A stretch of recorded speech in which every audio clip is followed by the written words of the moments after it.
Hello दोस्तों, how are you? क्या हाल चाल है आपके? लाजवाब, फर्स्ट क्लास। दोस्तों, आज हम शुरू करने जा रहे हैं अपने फाइनेंशियल मैनेजमेंट का आई थिंक सबसे ज्यादा important chapter, and that is time value of money.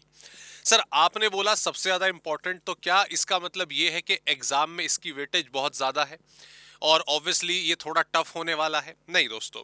Time value of money सबसे पहली बात तो आपके सिलेबस में स्टार्टिंग में ही दिया गया है, तो ये हमें सबसे पहले इस रेफरेंस में भी करना है। सबसे पहले का मतलब इंट्रोडक्शन के बाद जो प्रैक्टिकल बेस्ड चैप्टर है वो सबसे पहले दिया गया है। एग्जामिनेशन पॉइंट ऑफ व्यू से अगर टाइम वैल्यू ऑफ मनी की बात करें तो इसकी वेटेज बहुत ज्यादा नहीं है। ठीक है, हालांकि हमारे एग्जाम की जब मैं सीएमए की बात करता हूं तो किसी चैप्टर को लेकर कोई फिक्स परसेंटेज नहीं है, ज्यादा कम होता रहता है। क्लियर? एग्जाम में इसका क्वेश्चन आएगा, लेकिन बहुत बड़ा सिर्फ टाइम वैल्यू ऑफ मनी पर कंसंट्रेटेड बहुत बड़ा क्वेश्चन नहीं आएगा। तो सर, आपने क्यों बोला ये बहुत इंपॉर्टेंट चैप्टर है?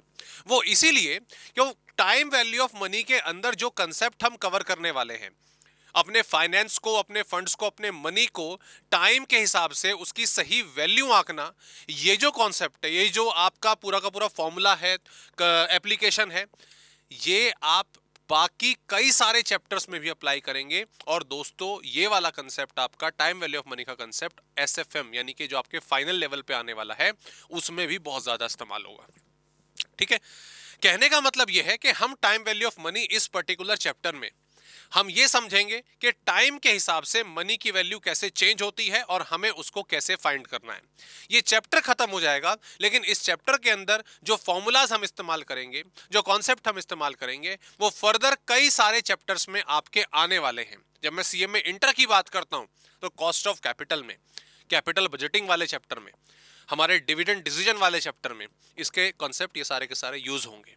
यहां तक कि जब आप एसएफएम यानी कि फाइनल में पहुंचेंगे, वहां लगभग स्पेशली सिक्योरिटी एनालिसिस में, पोर्टफोलियो मैनेजमेंट में, तो इसका बहुत सारा इस्तेमाल होने वाला है। ओके, तो इसीलिए इस पर्टिकुलर चैप्टर की इंपॉर्टेंस बहुत बढ़ जाती है।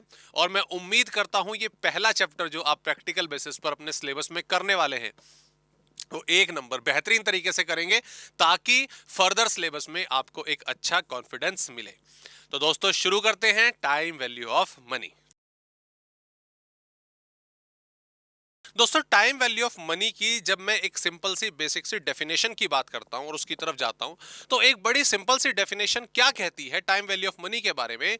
The value derived from the use of money over over time as a result of investment and reinvestment. Okay sir, इसका लॉजिक क्या है? डेफिनेशन बड़ी भारी सी आपने बता दी, इसका लॉजिक क्या है? देखो, इसको बड़े सिंपल से एग्जांपल समझेंगे और मैं आपको इस चैप्टर को इसी तरीके से कराऊंगा।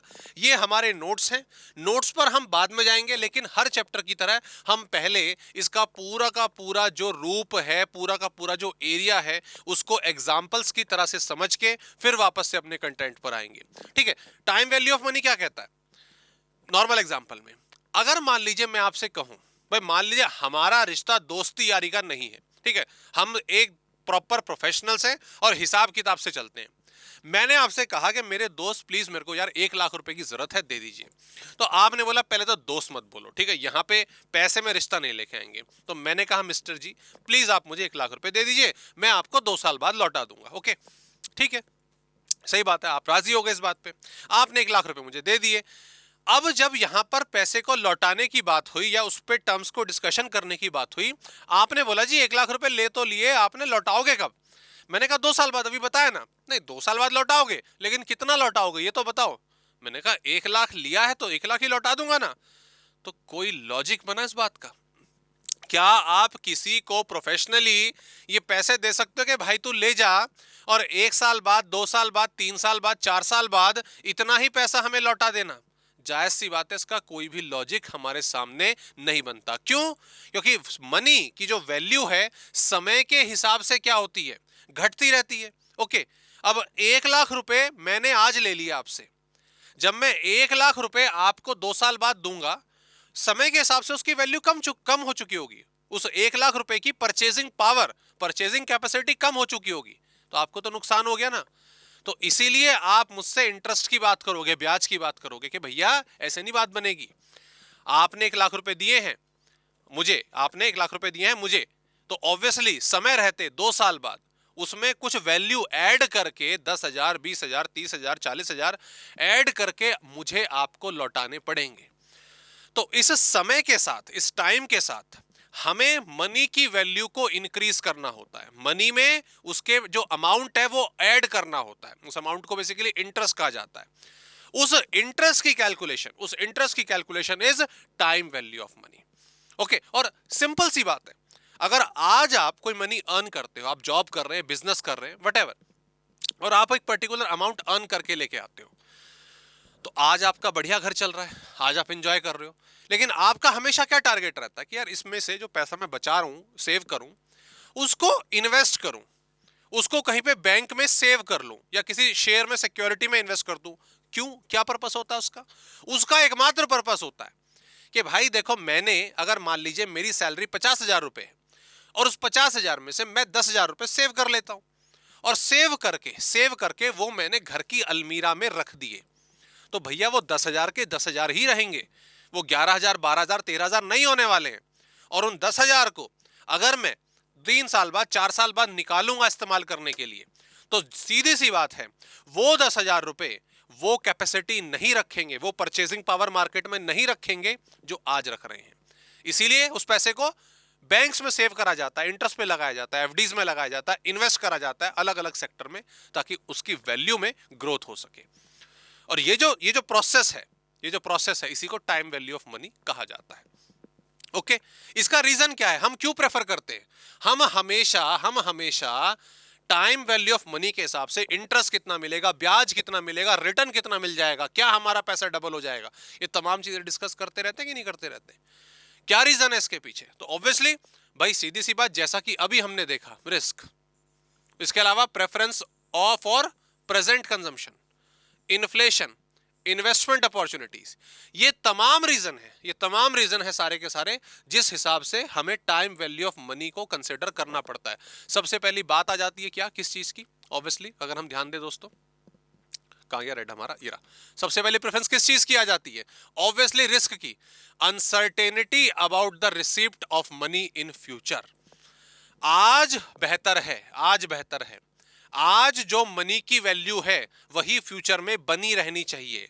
बनी रहेगी या नहीं, बहुत बड़ा रिस्क है ना। आपने 10,000 रुपए जो अलमीरा में रखे थे, उस 10,000 रुपए को अगर आप आज खर्च करो तो वो आपको एक परचेजिंग पावर देंगे, एक परचेजिंग कैपेसिटी देंगे, लेकिन भविष्य में नहीं देंगे। तो बेटर क्या है, आज कंज्यूम करो, फ्यूचर में कंज्यूम करो। सर वैसे तो आज ही कंज्यूम करना है, लेकिन सारा आज कंज्यूम नहीं कर सकते, इसीलिए फ्यूचर में उस रिस्क को कम करने के लिए हम उसको इंटरेस्ट, बैंक्स में, शेयर्स में इन्वेस्ट करते हैं, ताकि उस पर इंटरेस्ट हम अर्न कर सके। ठीक है, प्रेफरेंस फॉर प्रेजेंट कंजम्पशन, पैसा आज हाथ में हो तो बढ़िया है, जो अमाउंट है हमारे पास वो आज हमारे हाथ में होना चाहिए, भविष्य में बढ़े तभी हमें मिले, अदरवाइज नहीं, आज हमारे हाथ में होना चाहिए। ठीक है, इन्फ्लेशन, सबसे बड़ा पॉइंट तो यही है। हम मोस्टली, अगर मैं पूछूं कि हम पैसा इन्वेस्ट क्यों करते हैं, उसमें से 80% रीजन इन्फ्लेशन का होता है, कि चीजों के दाम आगे चल के बढ़ेंगे, हमें उस चीज के लिए प्रिपेयर रहना है। तो इन्फ्लेशन ये एक सबसे बड़ा पॉइंट है। और इन्वेस्टमेंट अपॉर्चुनिटीज, ऑब्वियसली हमारे सामने एक अच्छी पॉलिसी की क्या नाम है, अपॉर्चुनिटी आ गई हमारे सामने, बैंक ने अच्छे इंटरेस्ट रेट ऑफर करे, तो इन सब चीजों को लेकर हमारे पास मनी अवेलेबल होना चाहिए। That is what investment opportunities. बहरहाल ये थ्योरी पार्ट हो गया। अब आते हैं इसके प्रैक्टिकल कंटेंट पे। प्रैक्टिकल कंटेंट हमारा आगे है, मेथड्स ऑफ एनालिसिस है, लेकिन मैं आपको अपनी दुनिया में जरा पहले ले जाता हूं। ठीक है, मैं कंटेंट आपको यहां पे कवर कराऊंगा, हम पूरा का पूरा लॉजिक समझेंगे एग्जाम्पल की हेल्प से। और दोस्तों सिर्फ 4 फॉर्मूले के अंदर, मैं गारंटी देता हूं, सिर्फ 4 फॉर्मूले के अंदर आपका पूरा का पूरा टाइम वैल्यू ऑफ मनी, चाहे वो इंटर हो, इंटर के बाकी टॉपिक हो, फाइनल हो, सारा का सारा कवर हो जाएगा। टाइम वैल्यू ऑफ मनी, आइए पूरा का पूरा लॉजिक समझिए। आप साथ में बस एक कॉपी और एक पेन रख सकते हैं, एग्जाम्पल जो दूंगा उसको नोट डाउन कर सकते हैं। देखिए टाइम वैल्यू ऑफ मनी में जो कैलकुलेशन है वो 2 तरीके की है। हम 2 तरीके से कैलकुलेशंस करना सीखेंगे। एक है जब हम प्रेजेंट वैल्यू,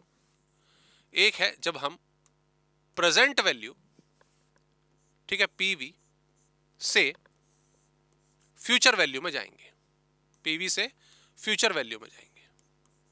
कुल मिलाकर आपको दो चीजों के बारे में पता होना चाहिए सर, एक होती है प्रेजेंट वैल्यू और एक होती है फ्यूचर वैल्यू। ठीक है, इसको और चाहे तो आप सेंटर में लिख लीजिए, फॉर्मूले हमारे बेटर हो जाएंगे।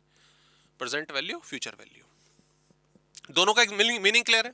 आज आपके पास 1 लाख रुपए, that is present value. Future में चाहे 1 महीना हो, 2 महीना हो, 1 साल हो, 5 साल बाद हो, जो उसकी वैल्यू होगी वो क्या है? ऑब्वियसली सर फ्यूचर वैल्यू है। अगर हमें किसी भी पर्टिकुलर केस में, प्रेजेंट वैल्यू गिवन है और प्रेजेंट वैल्यू से हमें फ्यूचर वैल्यू में जाना है, शॉर्ट क्वेश्चन में ये चीज गिवन है और हमें फ्यूचर वैल्यू निकालनी है, दोस्तों इस प्रोसेस को बोला जाता है कंपाउंडिंग। क्या बोला जाता है? कंपाउंडिंग। तो एक तो ये कॉन्सेप्ट आपको पढ़ना है, दैट इज व्हाट कंपाउंडिंग।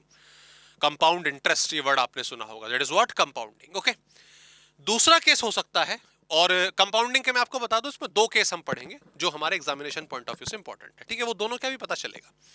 और अगर मान लीजिए हमें फ्यूचर वैल्यू गिवन है क्वेश्चन में और फ्यूचर वैल्यू से हमें प्रेजेंट वैल्यू निकालनी है, तो इस चीज को दोस्तों बोला जाता है discounting. Okay, so there are two concept या two methods of time value of money. The one is compounding. In compounding we find future value from the given present value. आप प्रेजेंट वैल्यू से future value पर जाएंगे, and in case of discounting future value is given and we have to find out the present value. Okay sir, दोनों के दो दो example. हाँ, बड़ा बिल्कुल सिंपल, बिल्कुल सिंपल। प्रेजेंट वैल्यू का एग्जांपल सुन लो पहले। हाँ जी, आपके पास कितने रुपए? सर हमारे पास 5 लाख रुपए। ओके, आप इसको इन्वेस्ट कर रहे हो? हाँ जी, इन्वेस्ट कर रहे हो। क्या रेट ऑफर कर रहा है बैंक? सर 3 साल के लिए हम इन्वेस्ट करने का प्लान कर रहे हैं और बैंक हमें 8% का जो रेट ऑफ इंटरेस्ट है वो ऑफर कर रहा है। तो आप फॉर्मूला लगाओगे, प्रेजेंट वैल्यू से फ्यूचर वैल्यू निकाल दोगे, that is compounding. Okay, discounting, आज से 3 साल बाद मुझे 10 लाख रुपए की जरूरत पड़ेगी। ओके, आज से 3 साल बाद आपका कुछ एक्सपेंस है, आप एमबीए करने की सोच रहे हो, या आप कुछ गाड़ी खरीदने की सोच रहे हो, या घर के लिए आपको डाउन पेमेंट इकट्ठी करनी है, वटेवर। आज से 5 साल बाद, आज से 3 साल बाद मुझे 10 लाख रुपए की जरूरत पड़ेगी, तो 3 साल बाद 10 लाख, तो future value is given. Okay, अभी बैंक 8% का रेट ऑफ इंटरेस्ट दे रहा है। ठीक है, मैं बैंक की इन्वेस्टमेंट की बात कर रहा हूं। ठीक है, 8% का दे रहा है, तो मुझे कितना पैसा जमा कर देना चाहिए आज कि वो 8% पर ईयर के हिसाब से 3 साल बाद 10 लाख रुपए हो जाए, है ना? तो फ्यूचर वैल्यू से आपने प्रेजेंट वैल्यू निकाली, तो ये केस है आपका डिस्काउंटिंग का। ओके, तो वन बाय वन हम दोनों को समझेंगे, और जैसे मैंने बोला 4 फॉर्मूले, सिर्फ 4 फॉर्मूले से कंसेप्ट पूरा का पूरा क्लियर हो जाएगा। 2 फॉर्मूले इसके हैं, 2 फॉर्मूले इसके हैं। सो वी आर स्टार्टिंग, पहले जरा आओ कंपाउंडिंग की बात करते हैं। ठीक है, कंपाउंडिंग की बात करते हैं। कंपाउंडिंग में दोस्तों, कंपाउंडिंग में 2 केस हैं। पहले मैं ए केस की बात करता हूं, जिसमें हम सिंगल डिपॉजिट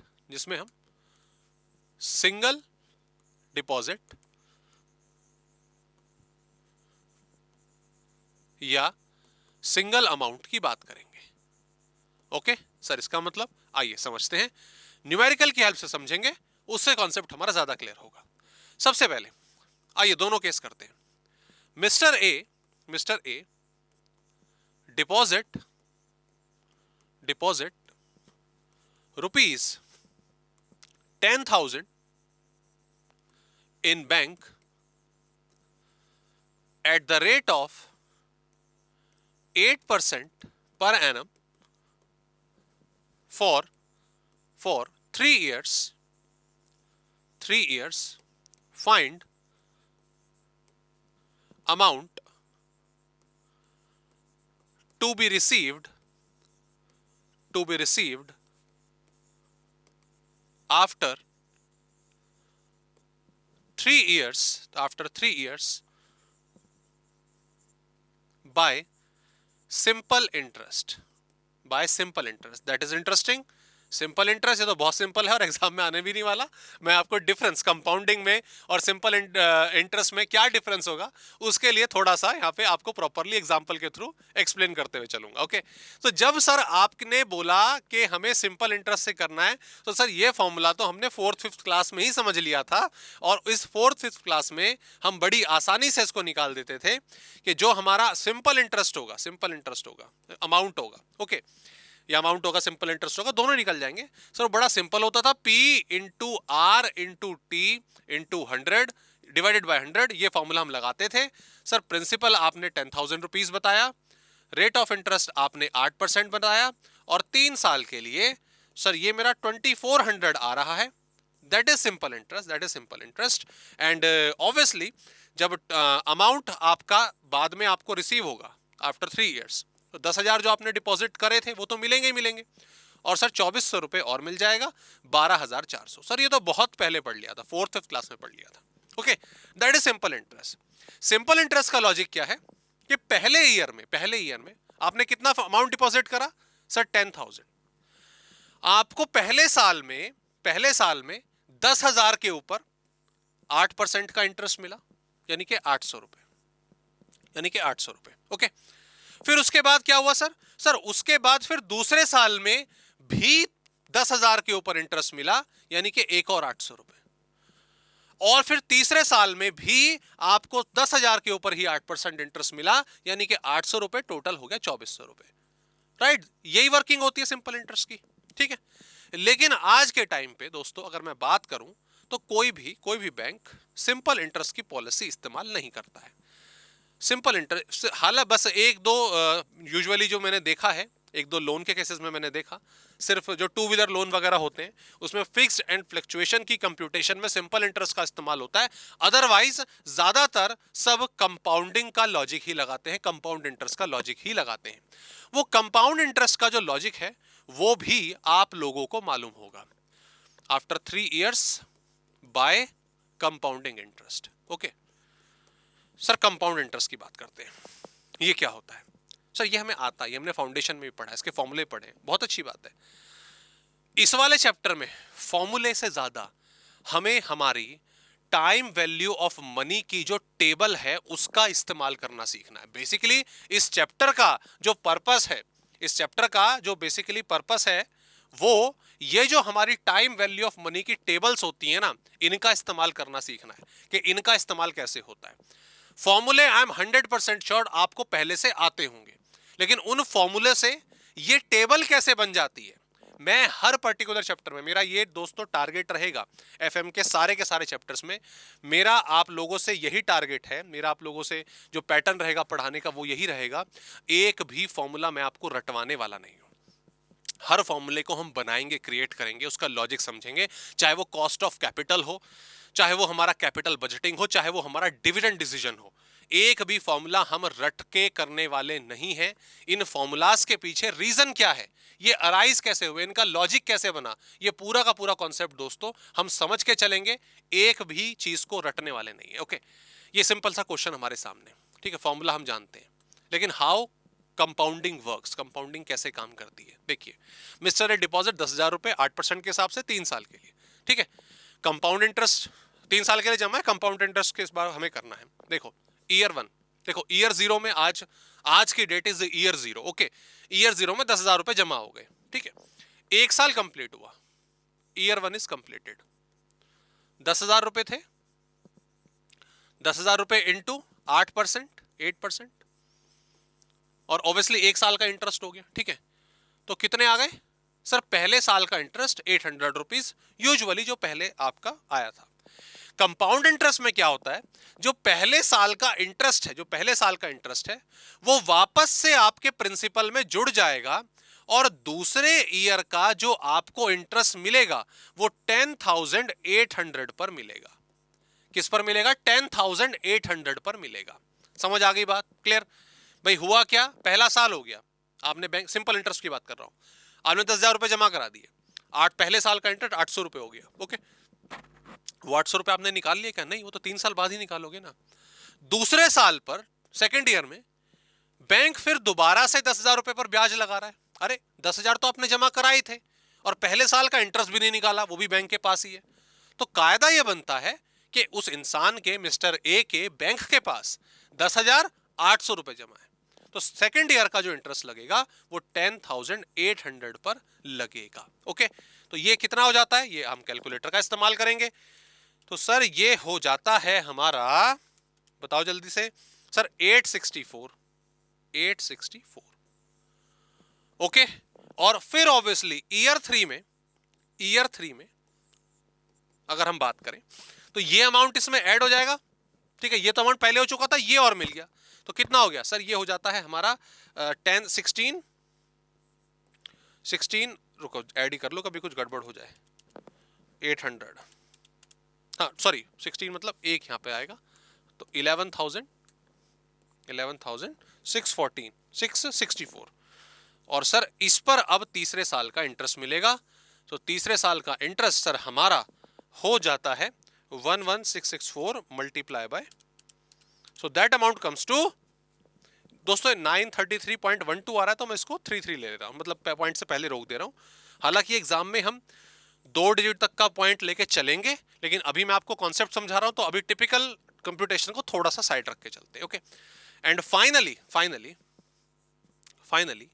जो आपने अमाउंट रिसीव करा वो क्या रिसीव करा?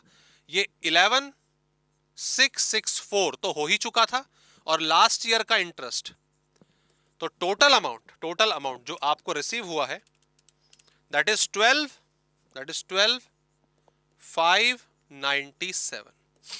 मैंने 0.12 हटा दिया, ओके। ये अमाउंट आपको फाइनली मिल जाएगा, ओके। पिछली बार कितना मिला उसमें? 12,400 रुपए मिले थे, 12,400 मिला था सिंपल इंटरेस्ट में। इसमें अगर आप देखो लगभग 200 रुपए का फायदा है। तो यहां पे क्या है कि इंटरेस्ट, क्योंकि इंटरेस्ट को जोड़कर उसके ऊपर इंटरेस्ट लगता है, इसलिए अच्छा रिटर्न एक इन्वेस्टर का फायदा होता है। इसको आप अलग तरीके से भी कर सकते हैं, सर ये सारा इंटरेस्ट मैंने जोड़ दिया, 800, 864 प्लस 933, तो 2597, इसको 10,000 में जोड़ दोगे तो 12,957 ये हमारा आ जाता है, 12,597, ठीक है। सर 3 साल का क्वेश्चन था, आपने ऐसे कर लिया, ओके, आपने ऐसे कर लिया। अगर ये 10 साल का होता, 15 साल का होता, 12 साल का होता, 20 साल का होता, तो हम 20 साल तक करते रहते हैं, है ना, 20 साल तक करते रहते हैं। नहीं, ऑब्वियसली उसका फिर लॉजिक है, हमारा लॉजिक है सर। उसके लिए फिर हमारे पास एक और बेहतर शॉर्ट फॉर्मूला है, और कि कंपाउंडिंग में a is equals to p 1 plus r raise to the power n, ये फॉर्मूला लग जाएगा। इसमें अगर हम देखें दोस्तों, तो प्रिंसिपल कितना था? 10,000 1 प्लस r यानी कि 0.8 रेस टू द पावर 3, ये फॉर्मूला लग जाएगा। आप इसको सॉल्व करेंगे, 1.08 ये दोनों ऐड कर लिए, मल्टीप्लाई बाय 1.08 मल्टीप्लाई बाय 1.08, मतलब 3 बार आपने मल्टीप्लाई कर लिया। क्या देख पा रहे हैं आप, जरा मुझे बताएं ध्यान से। 1.5297, 10,000 इंटू 2597, और इसको जब आप मल्टीप्लाई करेंगे तो you will get the same answer 12,597, ठीक है। ये शॉर्ट फॉर्मूला हो गया। What is the logic of this formula? इस फॉर्मूले का लॉजिक क्या सर? 10,000 आपने साइड कर दिया, ठीक है, 10,000 आपने साइड कर दिया, बिल्कुल सही बात है। इस फॉर्मूले का लॉजिक क्या है? ये इसको 3 बार मल्टीप्लाई करा है आपने। अगर क्वेश्चन में 5 होता तो क्या 5 लिखते? हाँ जी लिखते। क्वेश्चन में 10 साल होता तो 10 साल लिखते? हाँ जी लिखते। लॉजिक क्या इस फॉर्मूले का? अगर आप इस चीज को समझो दोस्तों, इसमें और सिंपल इंटरेस्ट में क्या डिफरेंस था? लॉजिक समझेगा फॉर्मूले का, एवं नहीं बता रहा हूं। इस वाले कंपाउंड इंटरेस्ट में और सिंपल इंटरेस्ट में क्या डिफरेंस था? सर डिफरेंस ये था, सिंपल इंटरेस्ट में इंटरेस्ट सिर्फ प्रिंसिपल अमाउंट पे मिलता था, हम हर साल 10,000 रुपए पर ही इंटरेस्ट निकालते थे। लेकिन कंपाउंड इंटरेस्ट ने परिवर्तन करा, क्या? ये जो 800 रुपीज हैं ये प्रिंसिपल में जुड़ गए, और इंटरेस्ट के ऊपर इंटरेस्ट लगा, ये वाला अमाउंट फिर प्रिंसिपल में जुड़ गया, और इंटरेस्ट के ऊपर इंटरेस्ट मिला। तो जो क्यूमुलेट हो रहा है, जो बार बार आपस में मल्टीप्लाई हो रहा है, वो इंटरेस्ट है। वो अमाउंट क्या है? वो इंटरेस्ट है, जो बार बार अपने आप में मल्टीप्लाई हो रहा है। इसीलिए यहां पर हमने इंटरेस्ट का जो अमाउंट है 1 प्लस 0.08, उसका raise to the power years करा, जितने ईयर्स तक आप इंटरेस्ट निकालने वाले हैं। समझ आ गई बात? ओके दोस्तों, डन। सर अब मुझे बताइए, क्या ये दोनों लॉजिक, ये दोनों कॉन्सेप्ट आपको प्रॉपरली क्लियर हैं? इसमें कोई दिक्कत परेशानी नहीं? सर ठीक है, सिंपल तो है, ये हमने पहले जानते थे, फॉर्मूला भी हमने सुना था पहले, ये आता है इस्तेमाल करना। अब इसमें वही कहानी आती है सर, यहाँ पे आपने 1.08 का रेज़ टू द पावर 3 करा, और फिर अगर 5 साल होता, 10 साल होता, 15 साल होता, 20 साल होता, तो क्या बार बार कैलकुलेटर में वो मल्टीप्लाई हमें करना पड़ता इक्वल टू दबा के? वो करना पड़ता, ठीक है। लेकिन यहां पर अब इंटर लेवल पे, सीएम इंटर लेवल पे आप ये काम नहीं करने वाले हैं। इस वाले केस में ठीक है सर, मल्टीप्लाई मल्टीप्लाई अगर हम करेंगे तो हमारा आंसर आ जाएगा, ठीक है। लेकिन अब आगे चल के जो केसेस हमारे चेंज होंगे, सिचुएशन जो बदलेंगी, उसमें ऐसा नहीं है। उसमें हर जगह आप कैलकुलेटर का इस्तेमाल करके कब तक डिवीजन करते रहोगे? तो we have to use time value of money की table. Time value of money की जो टेबल है उसका इस्तेमाल हम करना सीखेंगे। वो इस्तेमाल कैसे है, उसका लॉजिक क्या है, कैसे वो टेबल बनी है, आइए समझिए, ध्यान दीजिए दोस्तों। अगर आप इन दोनों केसेस को देख लो, इस वाले केस को देख लो, इस वाले केस को देख लो, जो आपका मन करे, हमने रिजल्ट ये पाया कि जो 10,000 रुपए का अमाउंट हमने डिपॉजिट करा था, ठीक है, 8% पे और 3 साल के लिए, वो हमारी कंप्यूटेशन के हिसाब से, चाहे ये वाली कंप्यूटेशन चाहे ये वाली कंप्यूटेशन, कैसे भी दोनों से आंसर सेम ही आ रहा है, वो इतना हो गया, 12,597 हो गया। तो अगर मैं कहूं टाइम्स के बारे में बात करूं, तो ये 1.259 या 7 अगर लगाना चाहते हो टाइम्स हो गया, कि 3 साल में हम यहां पर 10,000 की वैल्यू सवा गुना, लगभग सवा गुना हमने कर दी, और वो 12597 हो गई। ये हमें अपनी कंप्यूटेशन से पता चला। अब इसकी मदद से हम टेबल का इस्तेमाल कैसे करेंगे, आइए दोस्तों ध्यान दीजिएगा। जो स्पेसिफिक केस हम कर रहे हैं, जो ये केस हम कर रहे हैं अभी, जिसमें हम प्रेजेंट वैल्यू से फ्यूचर वैल्यू में जा रहे हैं, जिसमें हम सिंगल अमाउंट 10,000 रुपए गिवन थे, जमा हो जाएंगे, कोई छेड़ेगा नहीं उनको, 3 साल बाद हमें टोटल अमाउंट बता दो। ऐसे केस में हम दोस्तों देखते हैं अपनी ये सबसे पहले वाली टेबल, ये मैं आपकी बुक में भी आपको दी हुई है, अदरवाइज आप यहां पे भी दे सकते हो। It is future value interest factor for single cash flow. Single cash flow से मतलब है जब पैसा आपने एक बारी में जमा कर दिया। सर एक बारी में, हाँ एक बारी में जमा होता है, नहीं वैसे भी जमा होता है, हर साल आप 10,000 रुपए जमा करते हैं, तो उसके लिए दूसरा फॉर्मूला होगा, उसके लिए दूसरी टेबल हम लगाएंगे, उस पर भी हम आते हैं। लेकिन अभी यहां पर आपने क्या करा, सिंगल फ्लो में जमा करा दिया। इस टेबल को शॉर्ट में हम बोलेंगे CVF table. CVF table, cumulative value of factor, ठीक है, क्यूमुलेटिव वैल्यू लगातार ऐड होते होते ऑफ फैक्टर, ओके। अब इसमें दोस्तों ध्यान दीजिएगा प्लीज, आपने कितना था, 8% 8% पर पैसा जमा कराया था, 8%, ओके। टेबल को थोड़ा बड़ा कर दूं, 8% आ गया, ये रहा 8%, CVAF टेबल 8%, और आपने 3 साल के लिए पैसा जमा कराया था। 3 और 8 का संगम देख लीजिए, it is the same value, 1.2597। ये आपको एग्जैक्ट वैल्यू देगी। आपको सीधी सी बात है, आपने क्या करा था, इसको छोटा करते हैं, आपने क्या करा था क्वेश्चन में कि सर 10,000 रुपीज, हम ये फॉर्मूला लगा रहे थे, क्या फॉर्मूला लगा रहे थे कि हमारा जो अमाउंट है दैट विल बी, ज्यादा बड़ा हो गया, 10,000 rupees 1 plus R raise to the power n, ठीक है। आपको क्या करना है, 10,000 इंटू, हम CVF टेबल देखेंगे। अच्छा कहां देखोगे सर, 8% में देखेंगे। कितने साल के लिए देखेंगे, 3 साल के लिए देखेंगे। और ऑब्वियसली 10,000 इंटू, जब आपने CVF टेबल में 8% और 3 साल का संगम करवाया, तो आपको वो फॉर्मूला लगाने की, हर साल कंप्यूटेशन करने की जरूरत नहीं पड़ी। इट्स डायरेक्टली 1.2597, और आपका एग्जैक्ट वही अमाउंट आ जाएगा जो आपको रिसीव होने वाला था, एक और क्वेश्चन अगर हम देखें, यहां पे देखते हैं दोस्तों, आपको क्वेश्चन दिया गया कि रुपीज रुपीज 80,000 आपने डिपॉजिट किए at the rate of 12% for 13 years, for 13 years. तो बताइए जरा कंपाउंडिंग मुझे कितना पैसा दे देगी? तो मैं 13 साल तक वो हर बार इंटरेस्ट की कैलकुलेशन जोड़ के अपना क्वेश्चन सॉल्व नहीं करूंगा। मैं यहां पर अपना बार बार इक्वल टू करके 13 तक मुझे जाने की जरूरत नहीं है, मैं डायरेक्टली करूंगा इस चीज को सॉल्व। सर 80,000 रुपीज आप डिपॉजिट करने के लिए बोल रहे हो, केस मैंने पहचान लिया, मुझे प्रेजेंट वैल्यू से फ्यूचर वैल्यू पर जाना है, एक बारी में पैसा जमा कराया है, तो मैं अपनी सीवीएफ टेबल देखूंगा। कहां देखोगे? सर 12% में देखूंगा। अच्छा कितने ईयर्स के लिए देखोगे? 13 ईयर्स के लिए मैं देखूंगा। ओके, तो ठीक है, आपने सॉल्व करा। सो 18,000 इनटू, इसके लिए आप इमीडिएटली इस पर्टिकुलर हमारी इस वाली टेबल पर गए, आप इस वाली टेबल पर गए।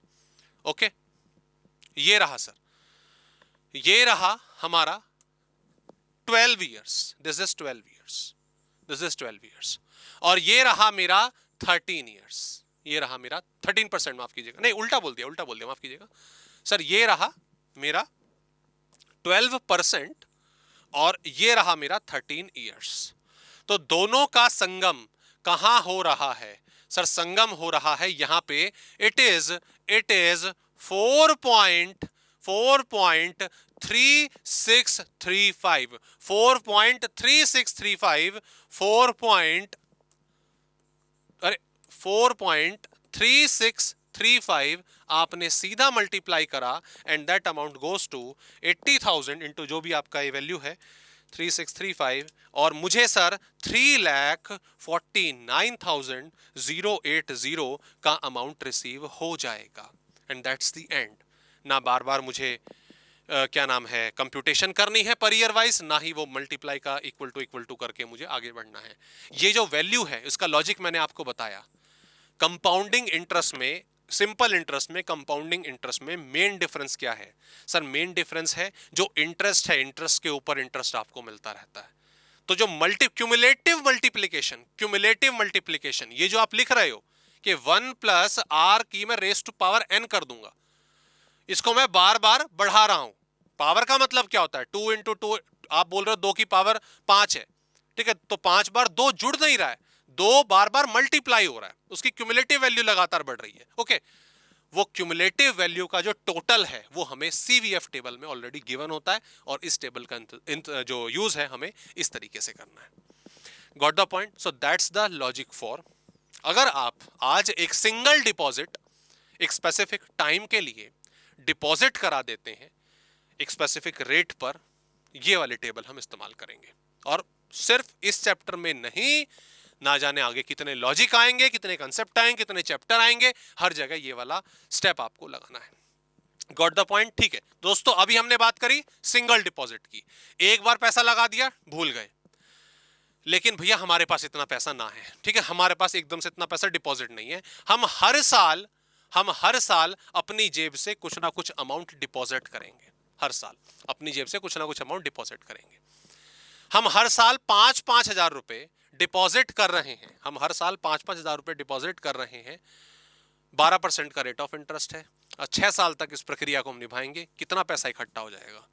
तो यहां पर मनी सिंगल डिपॉजिट में जमा नहीं हुआ, यहां पर मनी आपका डिपॉजिट हुआ है इंस्टॉलमेंट में। किसमें? एन्युटी में। तो उसमें हमें क्या टेबल लगानी है, क्या फॉर्मूला लगाना है, आइए उस पर आते हैं। तो दोस्तों जो सेकंड केस हमारा बनता है, मैंने बोले आपके 4 फॉर्मूले, एक आपने समझ लिया बेहतरीन, और आने वाले 3 फॉर्मूले में अगर आपको पहले वाले में लॉजिक समझ आ गया कि क्यों हमने फॉर्मूला बनाया, बाकी 3 में 1% भी प्रॉब्लम नहीं होने वाली। सेकंड वाला हमारा क्या है? सेकंड वाला भी सर हमारा कंपाउंडिंग की हेडिंग के अंदर ही आएगा, और इसमें हम मनी जो है इंस्टॉलमेंट, ठीक है, इंस्टॉलमेंट बेसिस पर जमा करते हैं, और इसका जो फाइनेंस वर्ड आ जाता है वो बेसिकली सर एन्युटी बेसिस पर, हम पैसा डिपॉजिट कर रहे हैं, ठीक है। एन्युटी बोले इंस्टॉलमेंट बोले एक ही लॉजिक है। ओके, इसका लॉजिक क्या ध्यान देंगे? मिस्टर बी को पकड़ लेते हैं इस बारी। Mister B deposit ₹20,000 annually for 7 years at कितना माने 9% मान लेते हैं, 9% rate of interest per annum, compounding annually,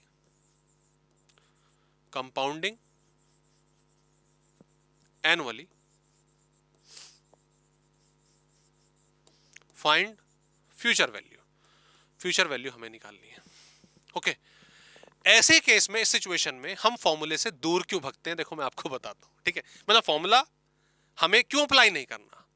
2 साल 3 साल का हो तो लॉजिक समझ आता है, लेकिन 7 साल का क्वेश्चन हो गया, 10 साल का क्वेश्चन हो गया, जो आएंगे क्वेश्चन आगे चल के, जब हम फाइनेंशियल मैनेजमेंट के बेहतरीन चैप्टर करेंगे और उसके डेप्थ में जाएंगे, तो क्वेश्चन 1 साल 2 साल का नहीं आता है। 1 साल 2 साल का 3 साल का होगा, आसानी से निकाल लोगे। जैसे भाई, जैसे 20,000 की बात करते हैं, तो ईयर 0 में, मतलब ईयर 0 आज इन्होंने 20,000 रुपए जमा करा दिए, तो ईयर 1 के एंड में 20,000 रुपए के ऊपर आपने 9% का इंटरेस्ट निकाल दिया, 9% का इंटरेस्ट निकाल दिया, 1,800 रुपए। अब अगले साल क्या होगा, ईयर 2 में क्या होगा। ईयर 2 में सर आपने बोला तो 21,800 हो जाएगा, ये अमाउंट वापस से इसमें जुड़ गया और इस पर हम इंटरेस्ट लगा देंगे, है ना। अरे बाबा, दोबारा से 20,000 रुपए ऐड हो गए और अब इस पर 9% का इंटरेस्ट निकलेगा। दोबारा से इस पर 9% का इंटरेस्ट निकलेगा। सर ये कितना हुआ, सर ये हुआ 41,800 मल्टीप्लाई बाय 9%, तो सर ये 3762 बन रहा है। ओके, 41,800 सर ये वापस से ऐड हो जाएगा और ये अमाउंट हो गया 562 और फिर वापस से 9%। तो कब तक करते रहोगे। हमने जब एक बारी पैसा डिपॉजिट कर दिया था, उसी के लिए हमने शॉर्ट वाला तरीका आजमाया। यहां पर तो ये कहानी और बढ़ती जा रही है, बलून बढ़ता जा रहा है ईयर वाइज। ओके, इस सिचुएशन में ध्यान दीजिएगा दोस्तों, ध्यान दीजिएगा। आपने क्या किया इस वाले केस में, जब आपका सिंगल अमाउंट था, तब आपने अपने पर्टिकुलर अमाउंट को फाइंड करने के लिए फ्यूचर वैल्यू लिख लीजिए, that will be the better case, future value. Okay, इसे कैलकुलेट करने के लिए आपने क्या करा, जो प्रेजेंट वैल्यू थी, पिछले वाला क्वेश्चन जो था उसके हिसाब से प्रेजेंट वैल्यू 10,000 रुपए थी, उसको आपने सर CVF टेबल में हमने देखने सीख लिया था, जो भी पर्टिकुलर रेट हमारा होता था R और N ईयर्स के लिए हमने कर दिया। अगर दोस्तों एन्युटी बेसिस पर आप पैसा डिपॉजिट करवा रहे हो, एन्युटी बेसिस पर आप मनी डिपॉजिट करवा रहे हो, फ्यूचर वैल्यू के लिए क्या फॉर्मूला लगेगा, ऐसी बला के लिए क्या फॉर्मूला लगेगा, कुछ दिक्कत वाली बात नहीं है।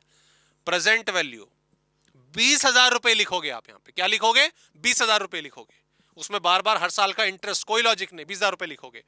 20,000 रुपए हमारी इंस्टॉलमेंट जा रही है, और उससे बेहतर आप प्रेजेंट वैल्यू ना ही लिखो, आप लिख लो क्या, एन्युटी के प्रेजेंट वैल्यू के हिसाब से हर साल 20,000 रुपए हम डिपॉजिट करेंगे, इनटू अब हमें CVAF टेबल देखनी होगी कि जो भी हमारा रेट है और हमारे N ईयर्स के लिए। पहले सिंगल अमाउंट में CVF टेबल देखनी है, एन्युटी में CVAF टेबल देखनी है। तो यहां पर 20,000 रुपए के लिए 7 साल में 9% का कॉम्बिनेशन संगम हम करवा देंगे। आंसर हो गया। आओ देखो उस वाली टेबल को, आओ जरा देखें फटाफट से। तो क्या हमारी बनी, ध्यान देंगे फटाफट से। ये हमारी टेबल थी, इन टेबल्स को स्टडी कर रहे थे।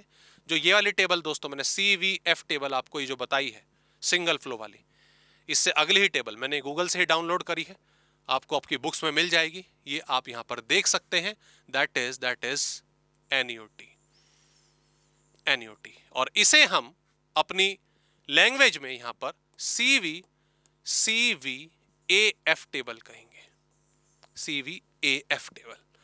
और हम किसको ढूंढ रहे थे सर, हम ढूंढ रहे थे 9% 7 इयर्स के लिए। हम ढूंढ रहे थे 9% 7 ईयर्स के लिए, तो दोनों का संगम कहां हो रहा है सर? दोनों का संगम यहां हो रहा है और अमाउंट आ रहा है 9 पॉइंट, और बड़ा कर देते हैं, 9.2004। यानी के हमारी कैलकुलेशन के हिसाब से, हमारी कंप्यूटेशन के हिसाब से future value is equals to annuity into CVAF 9% sir for 7 years. 20,000 की हमारी एन्यूटी है और 9 पॉइंट शायद आपने बताया 9.2004, 9 ही है ना, 9 ही था ना, हाँ जी सर 9 ही था। मल्टीप्लाई कर दीजिए, बात बन जाएगी 9.204004। सो दोस्तों इट कम्स टू 184,008। ये पूरा का पूरा अमाउंट आपको रिसीव हो जाएगा after the completion of period. मुश्किल है यहां पर ईयर वाइज कंप्यूटेशंस को दूर करने के लिए। कुल मिलाकर आप समझ गए होंगे सर, हमने पहले वाले एग्जांपल में समझा कि जब हम कंपाउंडिंग कर रहे हैं, कंपाउंडिंग की अप्रोच लगा रहे हैं, ओके, चाहे वो सिंगल की हो चाहे वो एन्युटी की हो, तो एक स्पेसिफिक पीरियड में 2 साल 3 साल 4 साल में पैसा कुछ टाइम्स हो जाता है, पैसा कुछ गुना हो जाता है। वो कितने गुना हो जाता है, कितने गुना हो जाता है किसी स्पेसिफिक रेट पर स्पेसिफिक ईयर के लिए, वो टेबल हमें ऑलरेडी बना के दी हुई है और इस टेबल का इस्तेमाल हमें करना है। वो जो गुना है, जो टाइम्स है, वो ये टेबल बनाने भी आ गई है आपको, ये टेबल बनाने भी आ गई। कंपाउंडिंग में हमने देखा ना, बेसिकली था क्या, यही तो था, 1 + r⁻n। कर लो, कितने भी साल का कॉम्बिनेशन कर लो, ये टेबल आ जाएगी। पर अब टेबल बनाने थोड़ी ना बैठेंगे, जो चीज हमें टेक्नोलॉजी ने दे दी है उसका डायरेक्ट इस्तेमाल हमें करना है। एक और क्वेश्चन आपको दे दिया, 2 लाख रुपए जमा हो गए, 2 lakh rupees, 2 lakh rupees annually, ठीक है। एनुअली आपको 2 लाख रुपए जोड़कर दोस्तों अपनी कमाई से, ठीक है, 15 साल तक जोड़ने हैं, 12% रिटर्न मिलेगा। कितना पैसा जोड़ लोगे? अरे सर इसको तो सॉल्व कर देंगे बच्चों के खेल से, बिल्कुल। 2,000 रुपए एनुअली आपने बोला है ना, इनटू आपका 12%, CVAF लिख देते हैं, CVAF, क्योंकि एनुअली है। 12% में देखूंगा मैं 15 साल के लिए। ये लो सर, दोस्त अभी हो जाएगा, कुछ सेकंड नहीं लगेंगे इसमें, 2 मिनट तो बहुत दूर की बात। 12% 15 साल में, 12% 15 साल में सर, ये रहा। अरे टेबल क्यों बंद हो गई? हाँ सर 12% ये रहा, ठीक है, 12% 15 साल, 15 साल। दोनों का संगम कहां हुआ? दोनों का संगम, अरे कौन सा था ये रहा सर, ये रहा 37.2797, 37.2797,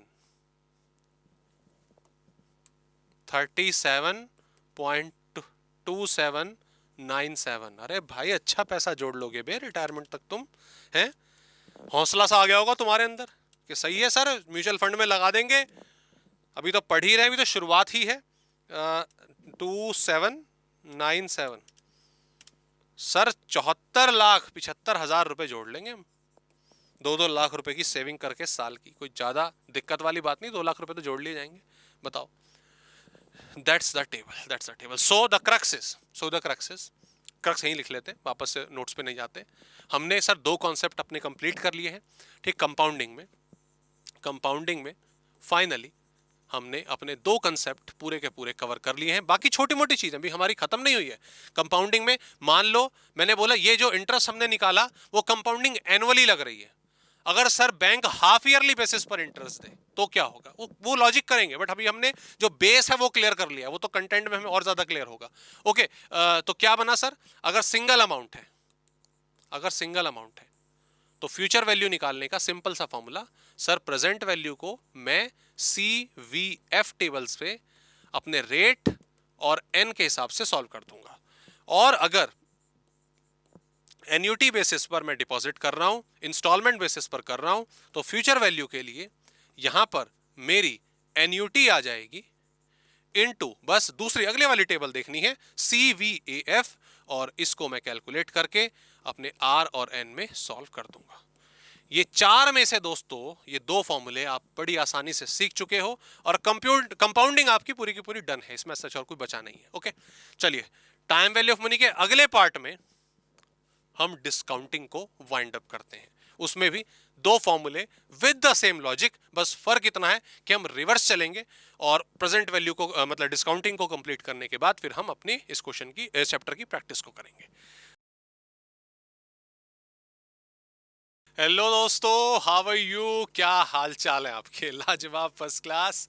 तो दोस्तों टाइम वैल्यू ऑफ मनी की पहली क्लास में हमने इसका कंसेप्ट ऑब्वियसली शुरू करा और उस क्लास में हमने जाना कि टाइम वैल्यू ऑफ मनी को हम दो पार्ट में डिवाइड करते हैं, एक होता है कंपाउंडिंग और एक होता है डिस्काउंटिंग। ओके, कंपाउंडिंग में हमारे पास जो प्रेजेंट वैल्यू है एक पर्टिकुलर अमाउंट की, फाइनेंस की, मनी की, वो अवेलेबल होती है और उससे हम आने वाले टाइम में, वो समय कुछ भी हो सकता है, 1 साल, 2 साल, 3 साल, 4 साल, कुछ भी, उसमें हम फ्यूचर वैल्यू को फाइंड करते हैं और इस प्रोसेस को कहा जाता है कंपाउंडिंग।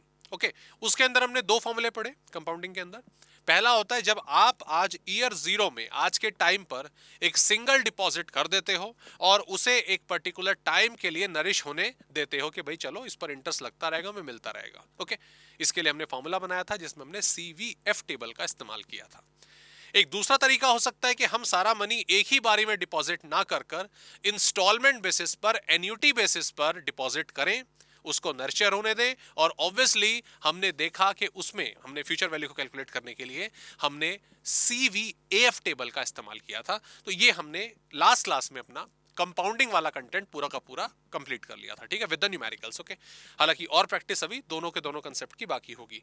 आज की इस क्लास में दोस्तों हम स्टार्ट करने जा रहे हैं डिस्काउंटिंग, और जैसा कि हमने ऑलरेडी फर्स्ट क्लास में डिस्कस किया था, डिस्काउंटिंग कंपाउंडिंग का बिल्कुल रिवर्स है। कंपाउंडिंग में हम आज की वैल्यू से, प्रेजेंट वैल्यू से फ्यूचर वैल्यू को निकालते हैं। आज की क्लास में डिस्काउंटिंग में हमें फ्यूचर वैल्यू के बारे में इंफॉर्मेशन गिवन होगी, फ्यूचर सर्कमस्टांसेस के बारे में इंफॉर्मेशन गिवन होगी और उससे हम अपनी प्रेजेंट वैल्यू को कैलकुलेट करना सीखेंगे। ओके, तो आइए इस कंटेंट को दोस्तों शुरू करते हैं। और क्योंकि आपको जो लॉजिक है कंपाउंडिंग का वो काफी हद तक अब क्लियर हो गया होगा, तो डिस्काउंटिंग में आपको इतनी समस्या नहीं आने वाली है। ओके, ध्यान देंगे दोस्तों, इसमें भी वही दो पार्ट हमें करने हैं, एक सिंगल बेसिस वाला होगा, एक एन्युटी वाला होगा। पहले मैं आपको एक्सप्लेन कर रहा हूं सिंगल अमाउंट वाला लॉजिक। ओके, सिंगल अमाउंट में मान लीजिए ऑब्वियसली आपको क्वेश्चन दिया हुआ है कि मिस्टर सी, ठीक है, ए और बी को हमने लास्ट क्लास में कवर कर लिया था। Mister C needs rupees for example 8 lakh after 4 years, after 4 years। भाई 4 साल बाद मिस्टर सी का कोई स्पेसिफिक एक्सपेंडिचर है, चाहे वो एजुकेशन हो, चाहे वो घर का कोई फंक्शन हो, गाड़ी हो, घर हो, और उन्हें 8 लाख रुपए की जरूरत है आज से 4 साल बाद। ओके आज वो कितना अमाउंट डिपॉजिट कर दे बैंक में? ओके, बैंक का कोई इन्वेस्टमेंट का कोई स्पेसिफिक रेट अवेलेबल होगा। अगर उस रेट पर उस पैसे को जमा कर दे, एक्स अमाउंट को हम डिपॉजिट कर दे, तो वो 4 साल के अंदर 8 लाख रुपए हो जाए, तो वो अमाउंट जरा कृपया करके हमें आज बता दीजिए। ओके दोस्तों, मैं यहां पे क्वेश्चन को पहले कंप्लीट करता हूं। Mister C needs rupees 8 lakh after 4 years। What amount should be invested, what amount should be invested at 8% मान लेते हैं, या 8% हम ऑलरेडी सॉल्व कर चुके हैं, तो कोई और रेट मान लेते हैं, चलिए 11% पर एनम, ठीक है, कंपाउंडिंग एनुअली। अब हम कंपाउंडिंग एनुअली मतलब ईयर बेसिस पर जो इंटरेस्ट के ऊपर आपको इंटरेस्ट मिलता है उसके हिसाब से कंप्यूटेशन होगी, सिंपल इंटरेस्ट का कोई लेना देना नहीं है। ओके दोस्तों, आपने बेसिकली जब मैं बात करता हूं आपसे, तो फॉर्मूला आपने क्या लगाया था? सर हमने फॉर्मूला लगाया था कि अगर हमें फ्यूचर वैल्यू कैलकुलेट करनी है तो हम प्रेजेंट वैल्यू को 1 plus R raise to the power n से डिवाइड कर देते थे और अपना जो केस है, कंप्यूटेशन है, वो पूरी की पूरी सॉल्व कर देते थे। ये फॉर्मूला तो आप फैमिलियर हैं। ओके, अब होता क्या था सर, हमें फ्यूचर वैल्यू निकालनी होती थी, प्रेजेंट वैल्यू गिवन होती थी, आर गिवन होता था, एन गिवन होता था। अब इस वाली सिचुएशन में हमें फ्यूचर वैल्यू गिवन है 8 लाख, हमें रेट के बारे में बताया है, एन के बारे में बताया है, तो प्रेजेंट वैल्यू निकालनी होगी। तो सर बड़ा सिंपल है, मैथमेटिकल कैलकुलेशन है। मैं ये वाला कॉम्बिनेशन इधर नीचे ला सकता हूं, तो मेरा फॉर्मूला प्रेजेंट वैल्यू का बन जाएगा future value divided by 1 plus R raise to the power N. ये वैल्यू आपकी नीचे आ गई। सिंपल मैथ्स आप जानते हैं, ठीक है। अभी टेबल का यूज नहीं कर रहे हैं हम, इसको मैथमेटिकली यूज कर रहे हैं, ओके। और जब मैं इन वैल्यूज को यहां पर पुट कर रहा हूं, तो फ्यूचर वैल्यू सर मुझे 8 लाख रुपए की जरूरत है, okay. 1 plus R, R is 0.11 raise to the power N, N is 4, okay. तो इसको जब हम सॉल्व करेंगे, पहले ऑब्वियसली नीचे वाला जो पोर्शन है उसको सॉल्व करते हैं। 1.11 and raise to the power कितना 4 हमारा हो गया, तो मल्टीप्लाई बाय, तो 1 2 3, 1.518 आ रहा है। कितना रहा दोस्तों? 1.518। एक बार दोबारा कंफर्म कर लेते हैं। 1.11 into 1.11, yes, it comes to 8 lakh divided by 1.518 है, उसके बाद 0 है, तो मैं 8 तक ही इसको ले रहा हूं। आप भी साथ साथ कंप्यूटर कह रहे, सॉरी, कैलकुलेटर में कर रहे होंगे। अब इसको जब आप सॉल्व करेंगे तो 8 lakh divided by 1.518 and it comes to कि सर आप अगर आज 5,27,000 5,27,009 आ रहा है, और पॉइंट में बाद में 2 है तो हम इसको इतना ही मान लेते हैं। अगर इतना मनी लगभग 5,27,000 रुपए आप जमा कर देते हैं, तो आपका जो मनी है वो 8 लाख रुपए हो जाएगा 4 साल बाद। ये सिंपल, अभी आपने कुछ टेबल्स का यहां पे यूज नहीं करा, सिंपल मैथमेटिकल लॉजिक लगाया जो आप एक सिंपल फॉर्मूले का लगाते हो। आपने इसमें क्या चीज सीखी? 5,27,009, ओके। पूरी वैल्यू लेके चलते हैं। 4 साल में, 4 इयर्स में 11 रेट ऑफ इंटरेस्ट पर 8 लाख रुपीस हो जाएंगे, ओके। ये चीज गिवन है, ये चीज गिवन है। तो कितना, जो चीज गिवन थी उसका ये कितना टाइम्स है, उसका ये कितना टाइम्स है? तो 5,27,009 डिवाइडेड बाय दोस्तों 8 लाख रुपीस, तो ये आपका आ गया 0.6587। आगे ले जाएं क्या? ना, इतना ही रखते हैं, चलो इतना ही रखते हैं। ये टाइम्स है। अगर आप इसको डिवाइड करोगे इससे, तो दोस्तों ये वाली वैल्यू आ रही है 0.6587। मतलब आज आप 65%, 0.65 इतना पैसा लगा लोगे, तो वो बाद में आगे के चलते 1 रुपया बन जाएगा। आज का 65 पैसा आपका भविष्य में आपको 1 रुपया बना के दे देगा, ओके। ये एक तरीके से और आ सकता है, ये वैल्यू एक तरीके से और आ सकती है। जब आप 1 को, यही तो करा आपने अभी, 1 को डिवाइड कर दोगे इस वाली वैल्यू से, ये जो आपने इंटरेस्ट का क्यूमुलेटिव इंटरेस्ट निकाला है 1.518, इसको सॉल्व करो, यही वैल्यू आ रही होगी, divided by 1.518 and it's come same value 0.6587। 0.6587। आज का 65 पैसा, आज का 65 पैसा 11% के हिसाब से 4 साल में 1 रुपया बन जाएगा। ये टाइम्स की कहानी आ गई। सर आप इस वैल्यू पे जोर दे रहे हो, आप इस वैल्यू पे जोर दे रहे हो। हम समझ रहे हैं कि अब टेबल में हम किस और जाने वाले हैं, कहां पर जाने वाले हैं, ओके। वेल, ठीक है, आपने फॉर्मूला लगा दिया, आपने एक्स अमाउंट निकाल दिया जो आपको डिपॉजिट करना है, आपने टाइम्स का लॉजिक समझ लिया आप कैसे निकाल सकते हैं, ठीक है। पहले ये वैल्यू ऊपर हुआ करती थी, है ना, ब्रैकेट में यहां पे हुआ करती थी, तो इतना टाइम्स होता था। अब ये अपॉन में चला गया, 1/100% अपॉन, तो आपने टाइम्स में निकाल ली। अब क्वेश्चन वही आता है कि सर ये 4 साल का था, 11% था, ठीक है। मान लीजिए 8 साल का क्वेश्चन हो, 12 साल का हो, 15 साल का हो, 20 साल का हो, होम लोन कैलकुलेट होते हैं लोगों के, ओके, वो 25-25 साल के होते हैं, 20-20 साल के होते हैं।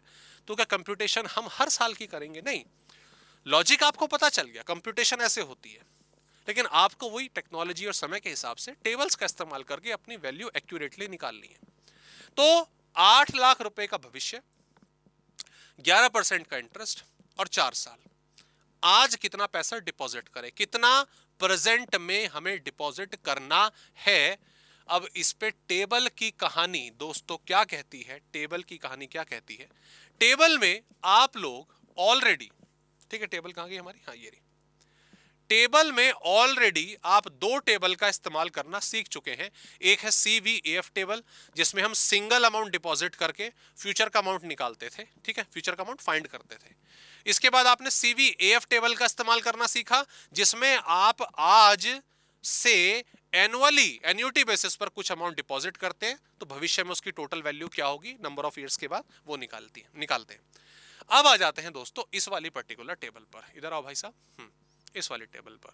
एंड दैट टेबल इज क्या कह रही है, present value single cash flow. हमें प्रेजेंट वैल्यू बताइए एक सिंगल कैश फ्लो की, एक सिंगल कैश फ्लो जो भविष्य में होने वाला है, फ्यूचर में होने वाला है, आज उसकी प्रेजेंट वैल्यू कितनी है। इस टेबल को हम नाम देंगे दोस्तों PVF, present value of factor, present value of factor. और ऑब्वियसली इसका दूसरा रूप अभी हमारा क्या आएगा, दूसरा रूप हमारा एन्युटी वाला आएगा। पहले PVF को कंप्लीट करते हैं। एंड सी, हम क्या ढूंढ रहे थे सर, हम ढूंढ रहे थे 11%। कितने ईयर्स के लिए आप ढूंढ रहे थे सर, 4 साल के लिए ढूंढ रहे थे, 4 ईयर्स के लिए। आइए संगम करवाइए, 4 साल में ये देखिए क्या लिखा हुआ है, ये लिखा हुआ है 0.6587।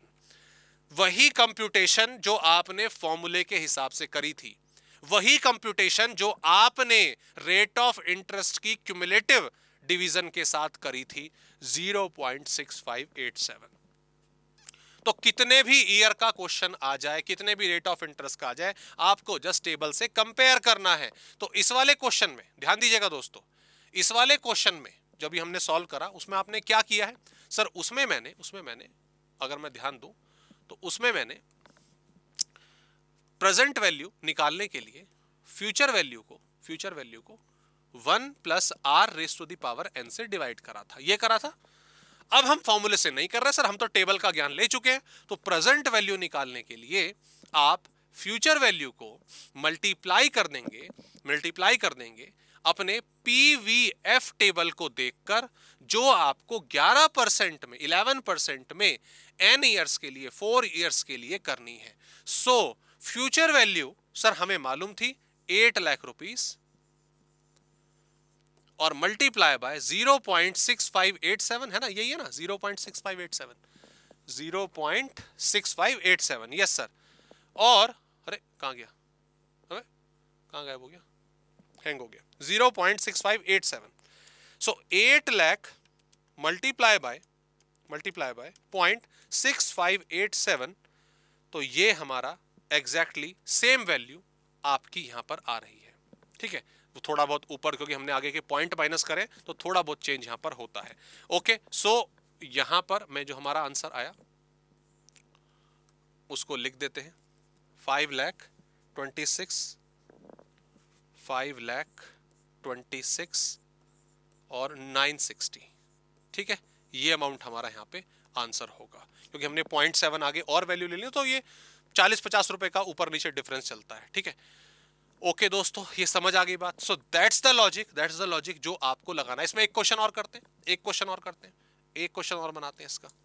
ओके मान लीजिए क्वेश्चन आपको दिया हुआ है कि mister Z needs ₹30 lakh after मान लीजिए 20 years.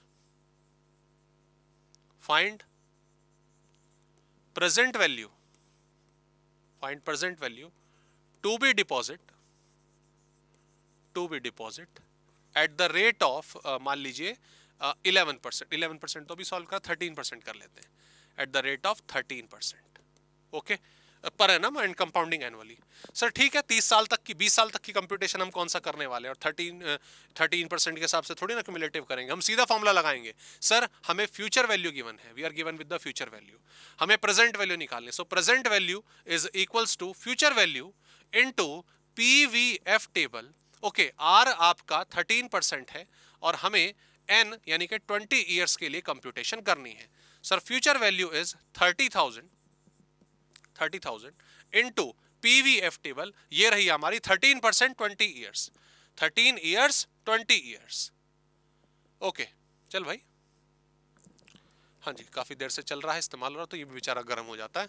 सो सर 13% आपने बताया और आपने बोला 20 ईयर्स, अरे बाप रे बहुत नीचे चला गया, तो संगम करवाइए सर, ये रहा ये रहा ये रहा, ये लाइन सही जा रही है, लाइन सही जा रही है, लाइन सही जा रही है सर, ये आ रहा है 0.868। ठीक है दोबारा से देख लेते हैं, 20 ईयर्स की ये रही और 13 ईयर्स वो 13% वो रहा, हाँ तो इट कम्स टू 0.0868, 0868 0868 मल्टीप्लाई कर दीजिए सर। सो 30 लाख को जब मैं मल्टीप्लाई कर रहा हूं 0.0868 से, तो इट कम्स टू मात्र 2,60,400 रुपीज। ये काम खत्म हो गया। आज इतना पैसा जमा करा दो, आज इतना पैसा जमा करा दो, 20 साल में 13% की रेट ऑफ इंटरेस्ट पर रिटर्न पर वो आपका 30 लाख रुपए हो जाएगा। इस चैप्टर को पढ़ते पढ़ते हो सकता है शायद आपको इन्वेस्टमेंट की, अपनी पर्सनल इन्वेस्टमेंट की होपफुली थोड़ी क्या नाम है, एक सीख मिले, थोड़ा सा कॉन्फिडेंस मिले कि चलो आओ हम भी इन्वेस्टमेंट करें। मतलब कितना अच्छा लग रहा है कि आज 2-2.5 लाख रुपए जमा करा देते हैं, 2.5 लाख रुपए के आसपास, और वो अपने आप 13% पे म्यूचुअल फंड्स वगैरह में मार्केट पे जहां भी इन्वेस्ट करोगे वो 30 लाख के आसपास हो जाएंगे। तो बड़ा बढ़िया तरीका है, कुछ बुरा तो नहीं है। हाँ जी सर, बट ऑब्वियसली पहले 2 लाख कमा लेते हैं, उसके बाद फिर सेव कर लेते हैं, फिर इन्वेस्ट करेंगे। Got it. तो दोस्तों ये सिंगल अमाउंट डिपॉजिट भी हमारा हो गया। चलिए आगे बढ़ते हैं, और अब अपना जो कंटेंट है इसमें वो कौन सा आ गया हमारा, एन्यूटी वाला। एन्यूटी का कैसा रिलेशन हो सकता है? एन्यूटी का रिलेशन कंपाउंडिंग में, सर आज हमने एक पैसा डिपॉजिट कर दिया, मिल गया सिंगल डिपॉजिट। एन्यूटी में हम हर साल जमा कराएंगे और एक अमाउंट हमें मिल जाएगा, लेकिन प्रेजेंट वैल्यू में कैसे लॉजिक बैठेगा एन्यूटी का, कुछ समझ नहीं आ रहा। आइए उस पूरे लॉजिक को समझते हैं। देखिए डिस्काउंटिंग में एन्युटी वाले केस में ये वाला जो लॉजिक है सबसे ज्यादा आप पेंशन के केस में समझ सकते हो। मतलब इसका जो लॉजिक है पेंशन से आपको बड़ी आसानी से समझ आ जाएगा। ठीक है, मान लीजिए आप आज रिटायर हो गए। ठीक है, आज आप रिटायर हो गए, आप चाहते हैं कि भविष्य में, मैं आने वाले टाइम में हर साल अपने लिए अपने खाते से 1 लाख रुपए निकालता रहूं। ठीक है, और मुझे लग रहा है कि मैं 15 साल तक 20 साल तक और जीऊंगा, मान लो 15 साल में मान लेता हूं, कोई भी XYZ केस में आज मेरी उम्र मान लीजिए 60 साल है, तो 15 साल तो मैं जी ही जाऊंगा, और 1 लाख रुपए हर साल के मैं निकालना चाहता हूं, तो आज मेरे पास कितना पैसा होना चाहिए। इन शॉर्ट ये उस आदमी की पोटली है। ठीक है, इस पोटली में कुछ एक्स अमाउंट है, कुछ एक्स रुपीज है। ठीक है, इसमें कुछ आपका एक्स अमाउंट है। ये अमाउंट, इस अमाउंट में से वो हर साल 1 लाख रुपए निकालना चाहता है आने वाले 15 साल तक। तो इस पोटली में कितना पैसा आज होना चाहिए, होना चाहिए। तो ये आप काफी हद तक रिलेट कर पाओगे पेंशन वाले कॉन्सेप्ट से।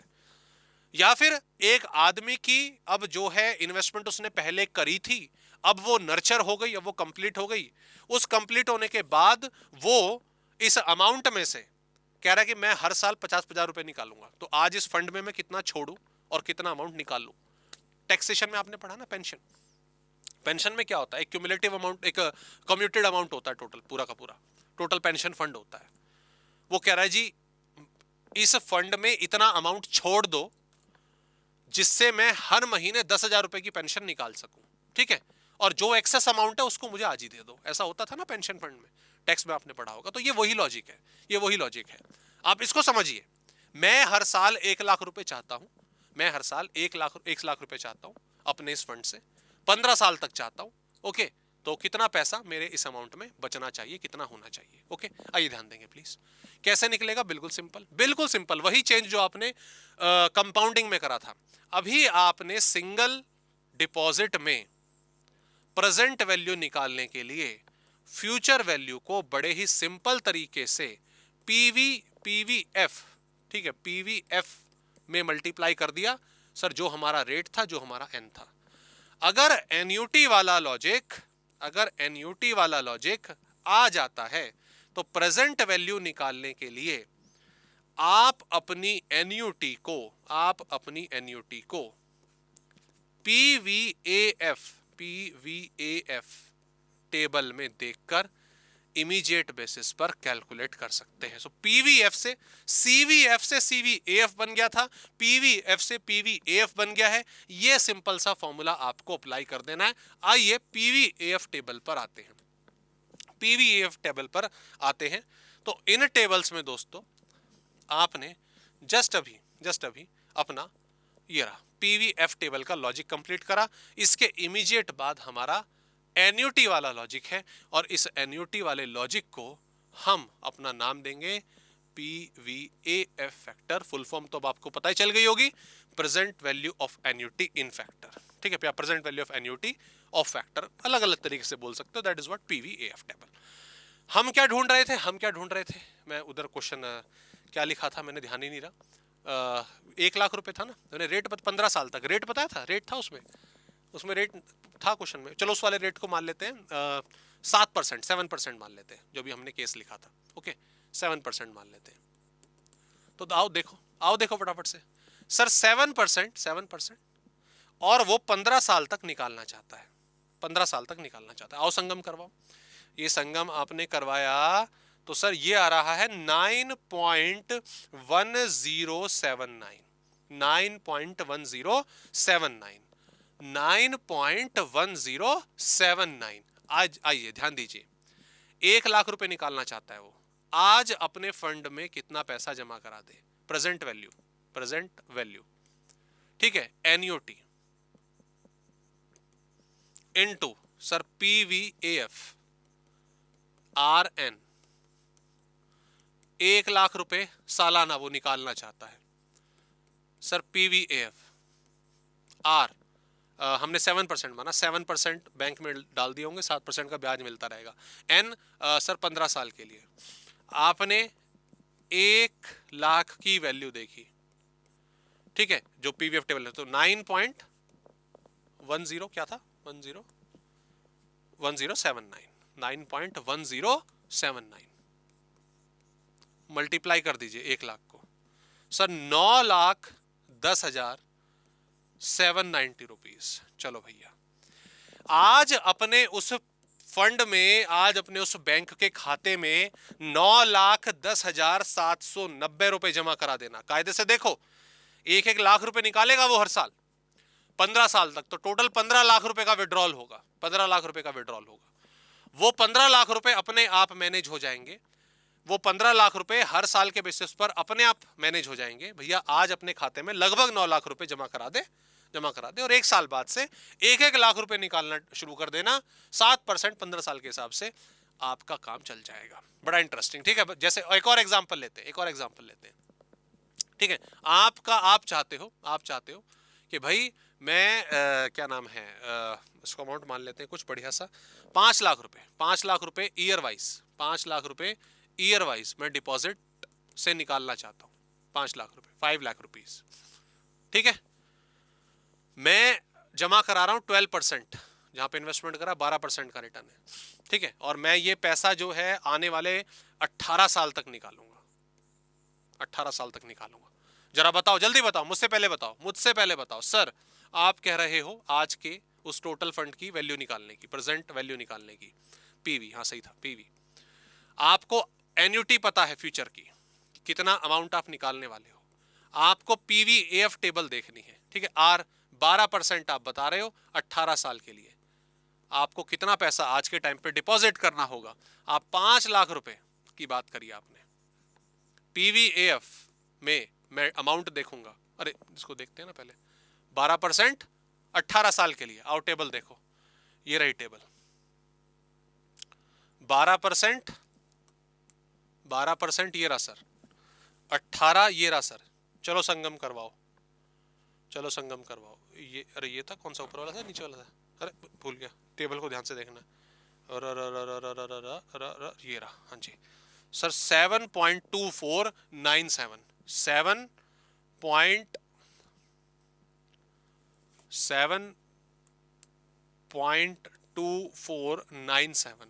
भाई आज अपने खाते में आज अपने खाते में मल्टीप्लाई बाय 7.2497 जमा करा देना 36,24,850 850 ना 50 850 5 लाख रुपए 18 साल तक, तो मोटा मोटा 90 लाख रुपए के आसपास विड्रॉल होगा टोटल। आने वाले 18 साल में 90 लाख रुपए का विड्रॉल होगा लगभग। लेकिन ये 90 लाख रुपए आपके पास होने की जरूरत नहीं है। अगर आज आप 36 लाख रुपए 36,24,850 रुपए अपने खाते में जमा करा देते हो, जिसमें अपनी स्कीम में, इन्वेस्टमेंट स्कीम में जमा करा देते हो, जो आपको 12% का रिटर्न देने की बात कर रही है, तो आने वाले 18 साल तक आप ये अपना विड्रॉल आसानी से कर सकते हो। दोस्तों, ये पूरा का पूरा criteria time value of money का हमने कंप्लीट करा। तो कुल मिलाकर डिस्काउंटिंग में जो हमारे आज के जो 2 इंपॉर्टेंट फॉर्मूले बने डिस्काउंटिंग में, आप उसको भी नोट कर सकते हैं। ऑल दो आप कर चुके हैं ऑलरेडी, मैं बस समरी के तौर पे यहां पे लिख रहा हूं कि सर एक हमारा सिंगल डिपॉजिट का रहा और एक हमारा एन्युटी वाला रहा। ठीक है, और मैं आपको बता दूं, अभी हालांकि क्वेश्चन करेंगे हम, प्रैक्टिस सेट हमें कंप्लीट करने हैं टाइम वैल्यू ऑफ मनी के। कंसेप्ट हमने पूरा कवर कर लिया है। ठीक है, इसमें छोटे मोटे फॉर्मूले चेंजेस वगैरह बस वो बचेंगे। ओके, सिंगल में हमने क्या देखा कि प्रेजेंट वैल्यू निकालने के लिए मैं उस सिंगल डिपॉजिट को, फ्यूचर वैल्यू को, अपनी पीवीएफ टेबल से मल्टीप्लाई कर देता हूं, जो भी रेट और एन होता है। और अगर एन्युटी का केस आता है तो एन्युटी के विड्रॉल अमाउंट को मैं मल्टीप्लाई कर देता हूं पीवीएफ टेबल के आर और एन के कॉम्बिनेशन से। ये दोस्तों आपने डिस्काउंटिंग और कंपाउंडिंग इन 2 क्लास में पूरा का पूरा लॉजिक जो है हमारा कंप्लीट किया टाइम वैल्यू ऑफ मनी का। नेक्स्ट क्लास में हम इनकी जो प्रैक्टिस है पूरी की पूरी दोस्तों वो डन करते हैं और जो उसके छोटे मोटे चेंजेस हैं उनको भी कवर करते हैं। Please take care.